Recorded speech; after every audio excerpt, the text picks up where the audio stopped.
12 जनवरी 2019 को संसद के दोनों सदनों में, लोकसभा और राज्यसभा में 103वां संशोधन विधेयक पास करके और आर्थिक पिछड़ा वर्ग को रिजर्वेशन दिया गया। लेकिन उसमें कुछ शर्तें जोड़ दी जिसको मैं विस्तार से ये ड्राफ्ट को आपको पढ़ के बताऊंगा।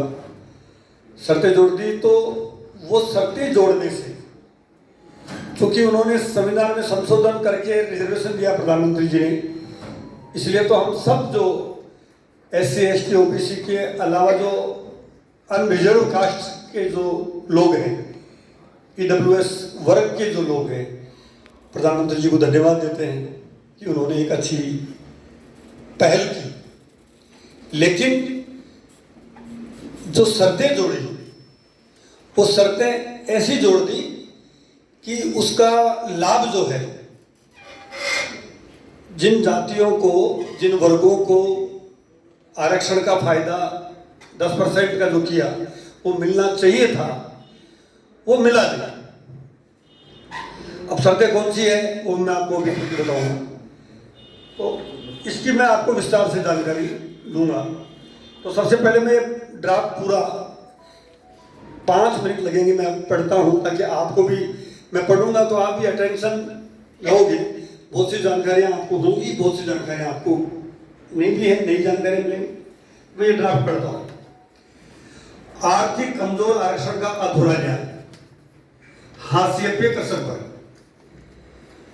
गरीबी और आर्थिक निर्बलता से उत्पन्न समस्या का निवारण, संयुक्त राष्ट्र के सतत विकास लक्ष्य 1 SDG 1 के रूप में विश्व की पहली चुनौती।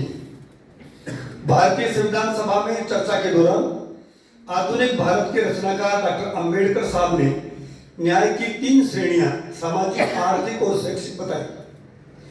उसकी प्राप्ति को ही समान अधिकारवादी राष्ट्र का लक्ष्य बताया।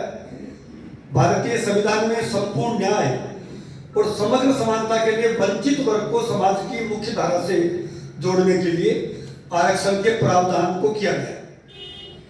भारत में सामान्य वर्ग में एक वंचित श्रेणी जो न सिर्फ पिछड़ी भी है, अपितु देश के संसाधनों में उसकी हिस्सेदारी बहुत कम थी, ये वर्ग समाज के हाशिए पे था और वर्तमान आरक्षण के प्रावधानों से बाहर था।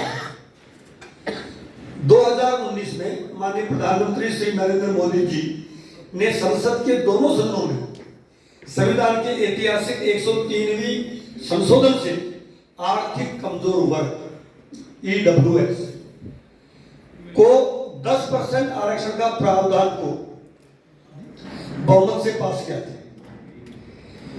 उसी वर्ष राजस्थान के लोकप्रिय मुख्यमंत्री आदरणीय अशोक गहलोत जी ने राजस्थान में EWS को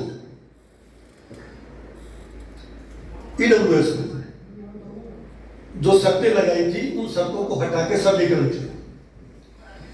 गत साल सर्वोच्च अदालत ने, सुप्रीम कोर्ट ने आर्थिक कमजोर आरक्षण पे संवैधानिक मोहर लगा के इसे प्रगतिशील और ऐतिहासिक कार्य बताया। सुप्रीम कोर्ट ने इस पे ठप्पा लगाया।